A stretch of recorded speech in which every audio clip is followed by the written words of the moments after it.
Welcome to the Level Up Podcast, where finance leaders share real stories, insights, and connections that move them forward. Tune in to learn, sharpen your edge, and level up together. Nick Oracle here, host of the newly reimagined Level Up and founder and CEO of CFO Alliance. Okay, this is not just another boring business podcast.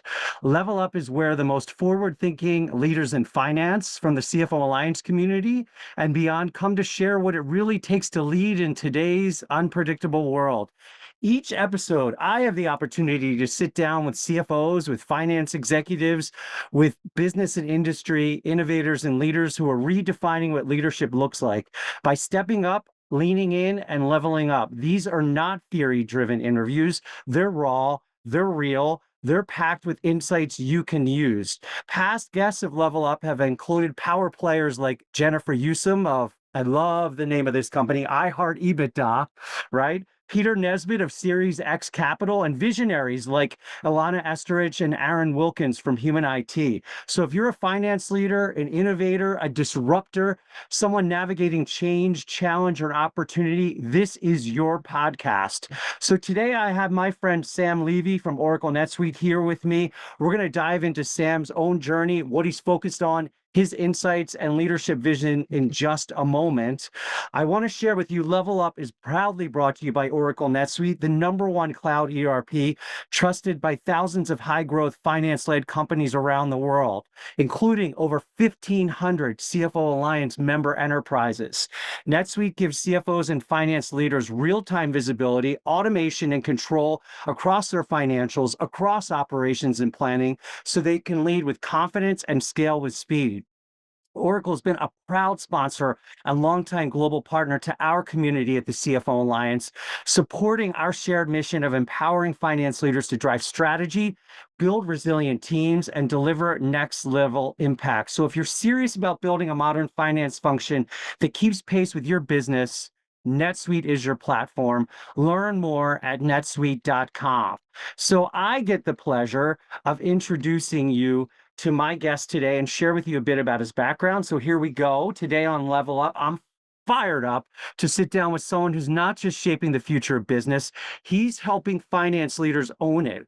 Sam Levy leads the charge at Oracle NetSuite, one of our most trusted partners at the CFO Alliance, and someone who knows exactly what it takes to scale and lead in a world that doesn't stop changing. Sam's been in the trenches with thousands of CFOs and business leaders, helping them turn complexity into clarity, data, right, into decisions, and ideas into execution. Every time I get together with Sam, Sam's real practical in the trenches. He sees what works and what doesn't. And that's what I love. He talks about what doesn't work as well when companies are trying to grow smarter, faster, and stronger. So I wanted Sam with us today on Level Up because he sits right at the intersection of tech, finance, and leadership. And he's as real as it gets. So today we're going to dig into what he's hearing from CFOs on the front lines, and he and NetSuite are partnering with the CFO Alliance to drive confident execution. And we are live from Las Vegas here at NetSuite. And so we're all together, right? And today on Level Up, I'm excited to welcome you, Sam. And Sam, let's dig right into it. I mean, we get together just for a few minutes today, and we get to talk exactly about kind of day one, right? It's Monday morning. And you get first to say, okay, growth as a partner. You said that intersection of growth journeys. What do you see when a CFO steps up as a true growth partner, not just as a finance leader? Where are CFOs getting growth planning right? And where are they getting stuck? Let's start there because this is tough. This is tough. And thanks for having me. It is Sweet World 2025. Yeah. We assembled 8,000 people locally in Las Vegas and another 6,000 or 7,000 online. So it's going to be an amazing piece of it. Big deal. And a lot of CFOs attend. So the first thing is where they get stuck. They don't get stuck in traffic. They're getting stuck here in Vegas, right? Understanding what's going on in the world. It's true. But, this is an interesting one where this intersection comes together. And I talk about this always is the CFOs that have a deep understanding of their business by using the real-time information that they have today to inform their business decisions are critical. Yeah. But what's happening after a month-end close, where are they getting stuck? And I think this is really interesting. Most CFOs today are getting stuck in this annual planning cycle.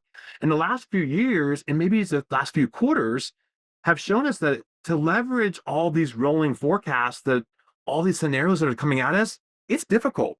Yeah. What's difficult though is we're not connecting the financial metrics to the operational drivers.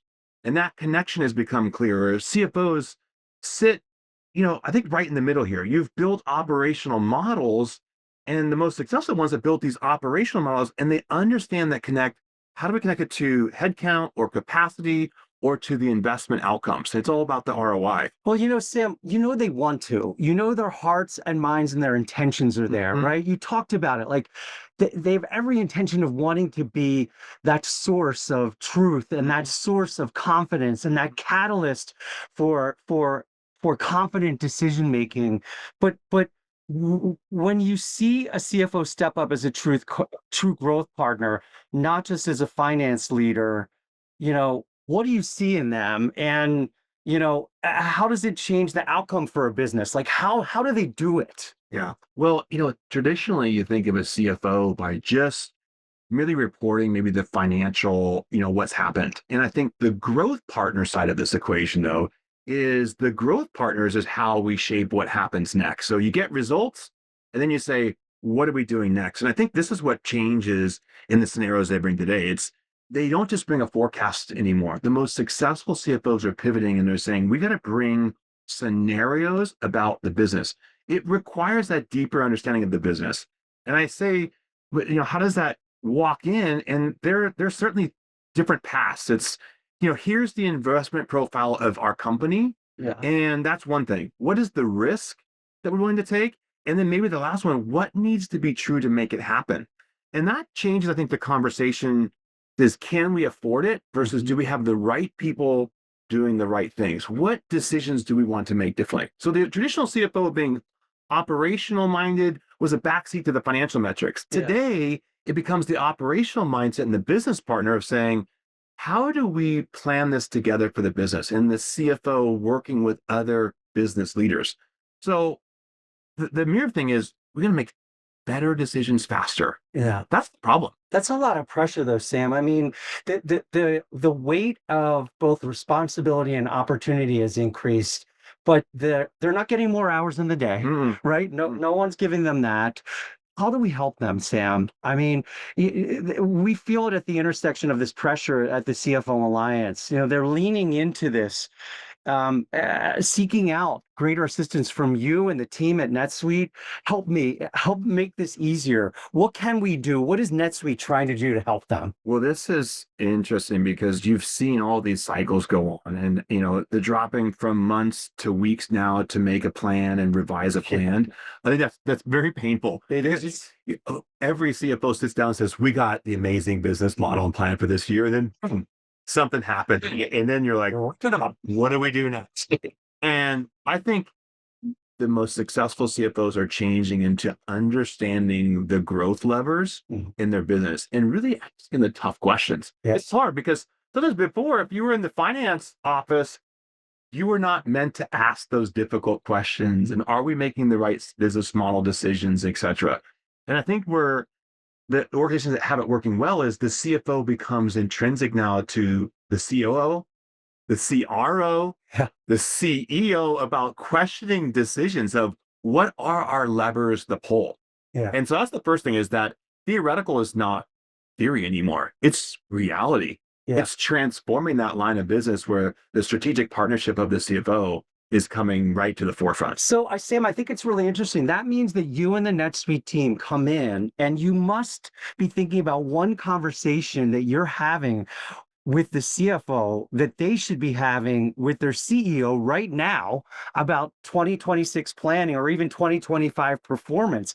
What is that conversation you think they should be having or that you're helping them have?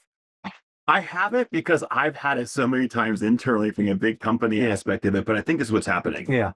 Is the conversation is, can I get more budget, is not happening. Okay. Okay, so no one's getting bigger budgets. Yeah. And the conversation should be with the CFO and the CEO, which is, where should we concentrate resources and invest versus spread them equally? Okay. And so this is a real dichotomy is if we're going to grow the business and change something, I'm not getting more budget. I have to take it from somewhere. And so for most of the plans that I see for 2026 of thinking about that now is this is not going to be peanut buttered. Yeah. And for everyone's not going to get investment, perhaps in the lines of businesses. Maybe sales gets investment, maybe product gets investment, maybe delivery and service organizations get the. It's not this piece of it. We need to look at incremental plans and change and say, what are we going to do to double down in one area? Maybe it's a segment, maybe it's an industry, maybe it's a customer base, maybe it's a competitor. Equally important, what are we going to stop funding and back away from? And I think that is the hard environment where I think the environment we're in today is where money was cheap and all these other things, where money is now more complex.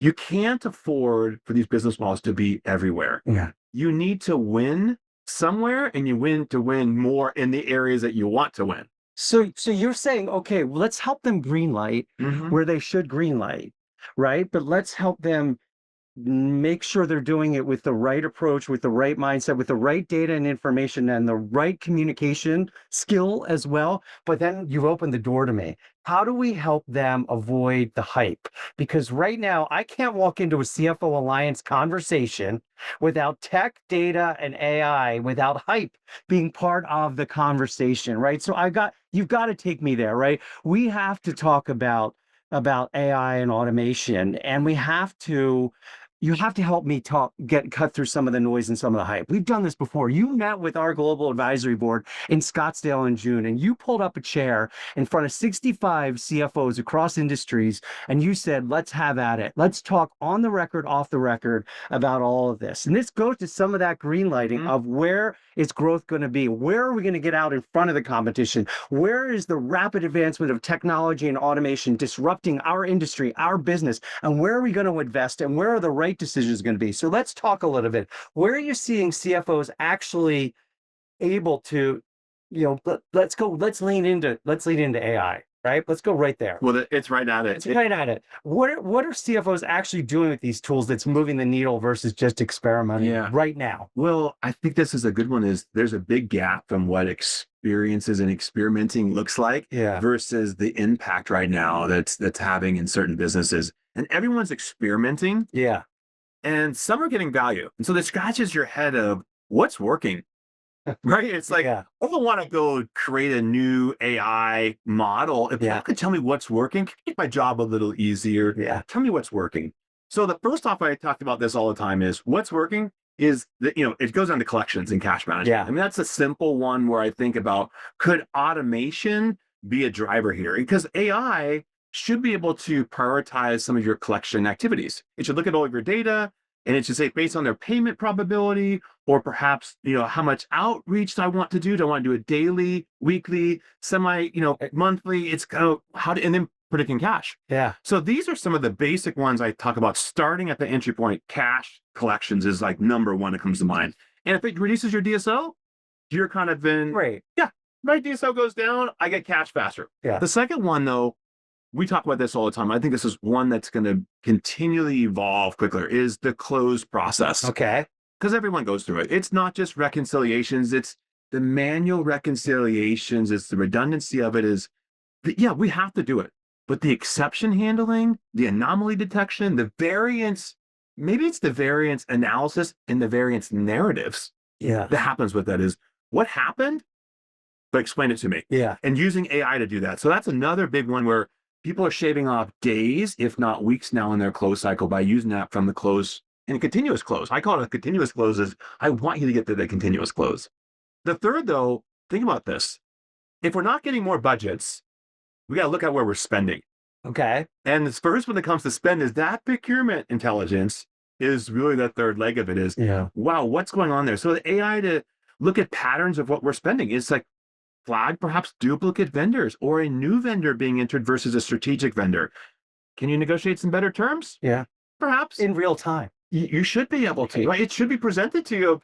Here's exceptions and your supplier exceptions. What are we doing about it?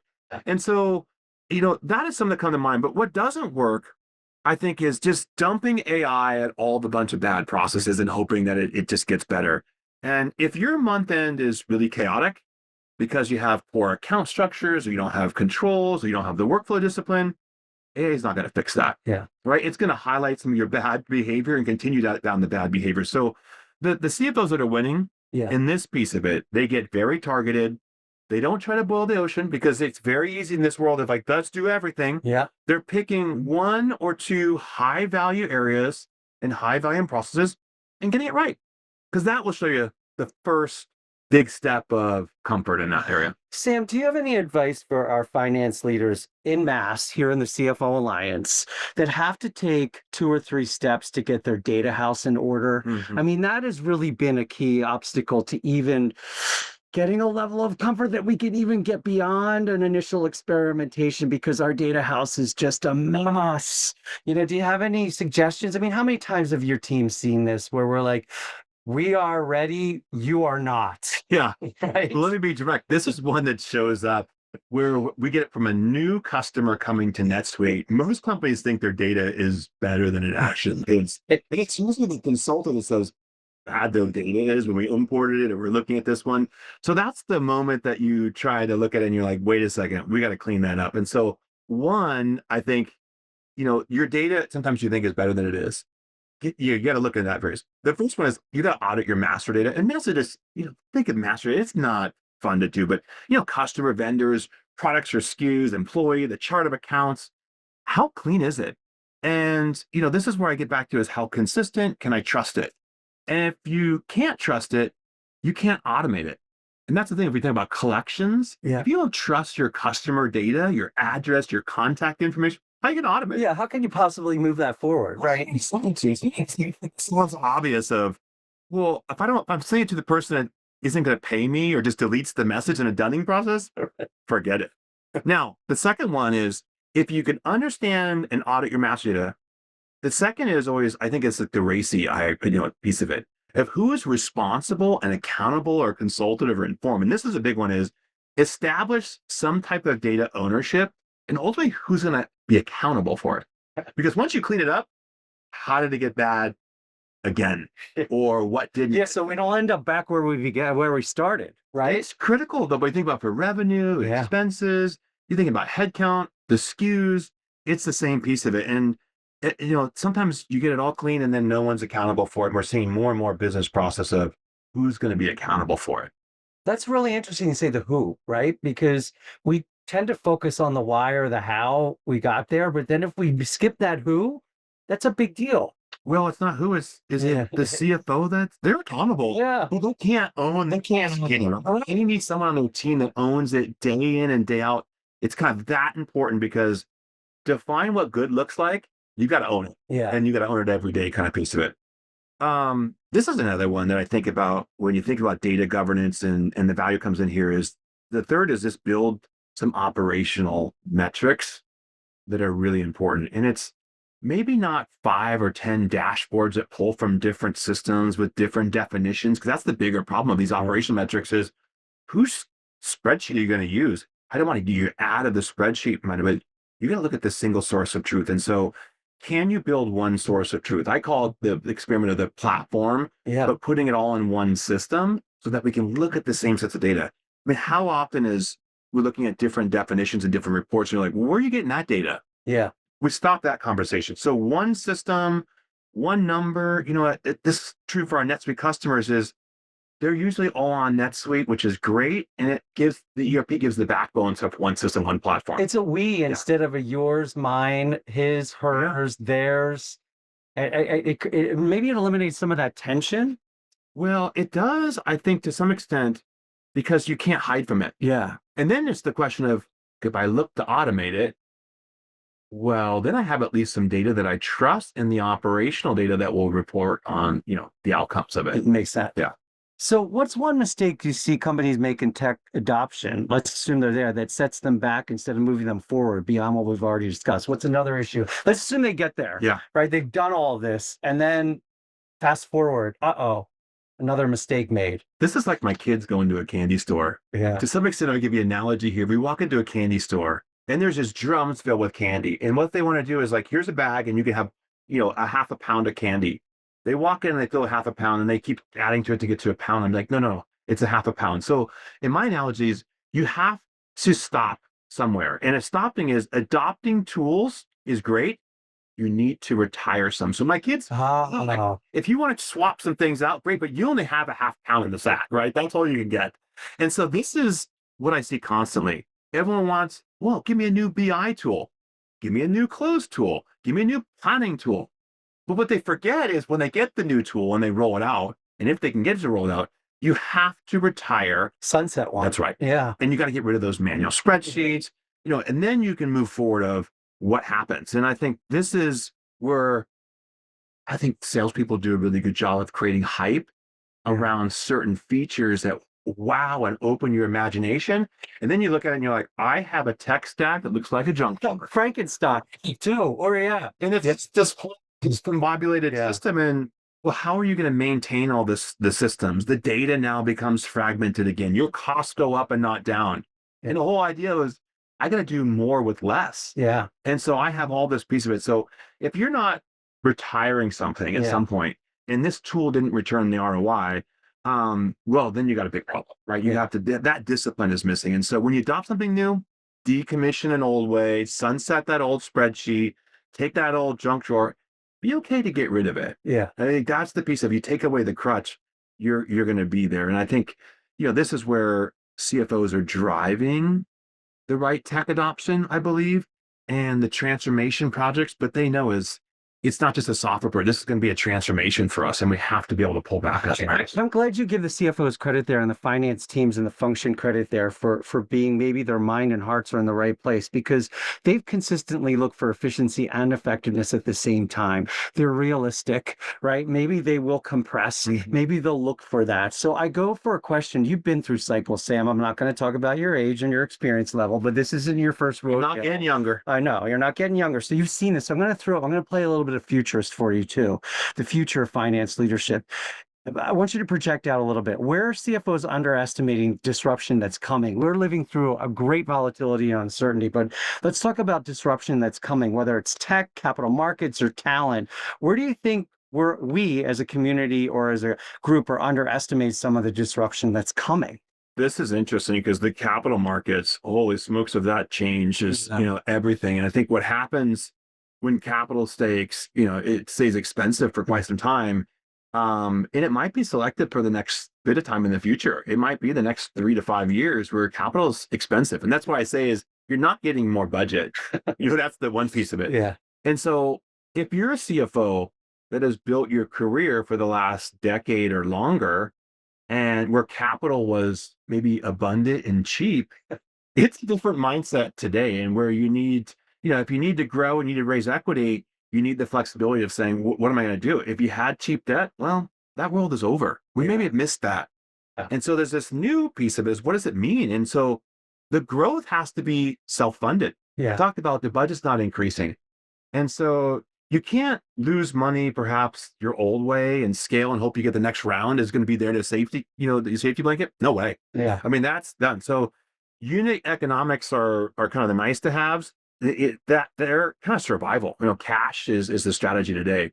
And so here's where I say the underestimation coming out today is CFOs are still operating with that growth first mindset. Mm-hmm.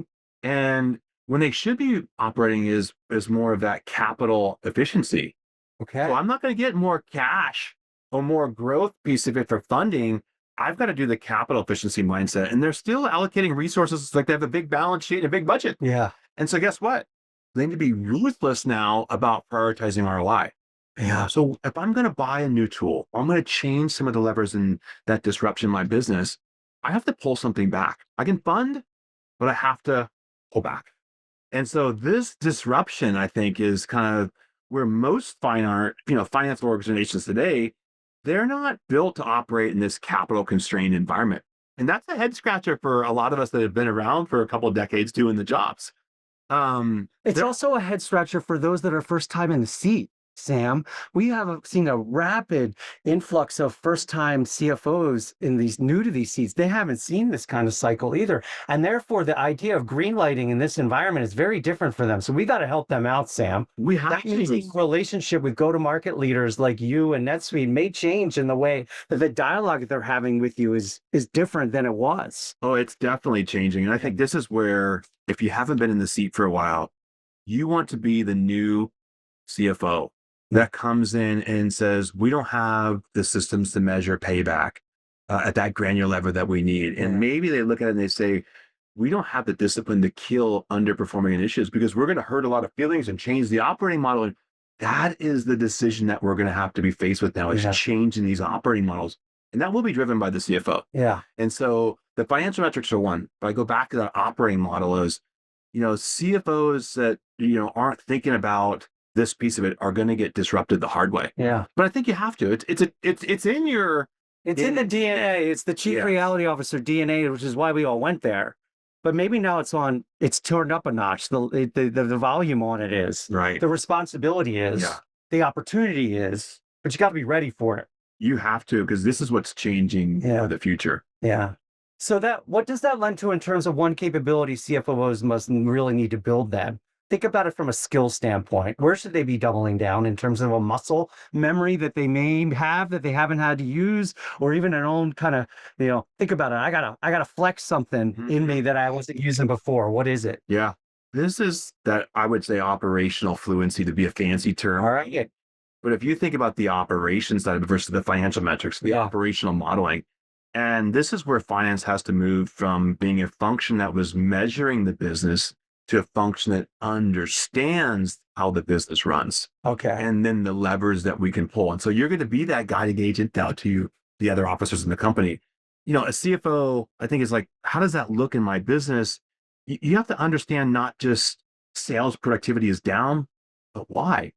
What's constraining it? Is it wrapping a sales rep? Is it lead quality? Is it deal cycle length? Is it our win rates? Is it competitive pressures? That's changing because I got to now dig from a financial all the way to the operational side of it.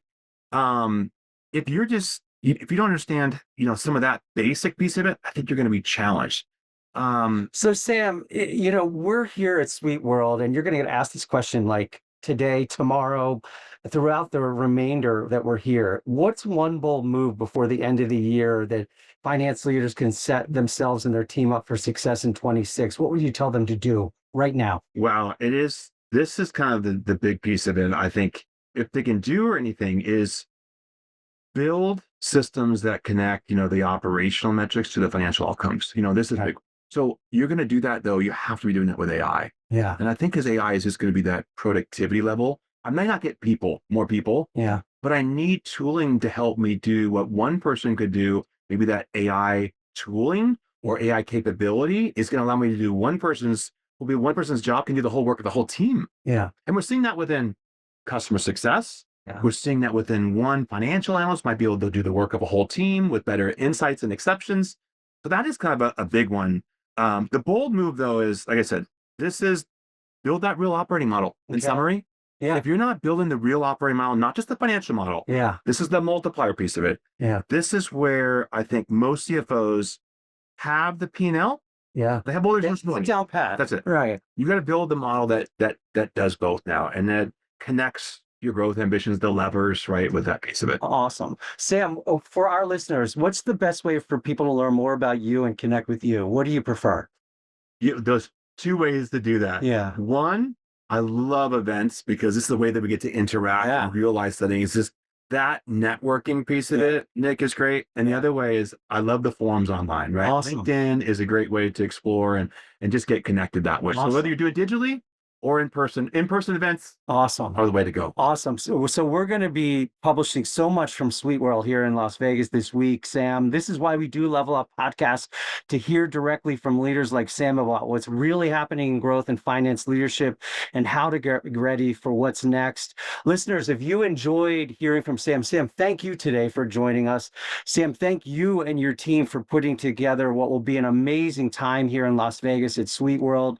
Thank you for having CFO Alliance Alliance here. Thank you for your partnership and support of this community today and for the ongoing basis and making it two-way dialogue. That's what partnership's all about. We have so many members here. In fact, we have a session tomorrow. A couple hundred of our members came here today and this week to be a part of this, and so many more financiers. You talk about several thousand here gathered just to be a part of this experience, and you making it so special. But it's what we do with it here, he said. One bold move, but together. So this is just yet another way that we're working together to really empower each other for what will be and shape the year ahead. So thank you again, Sam. I used to say this.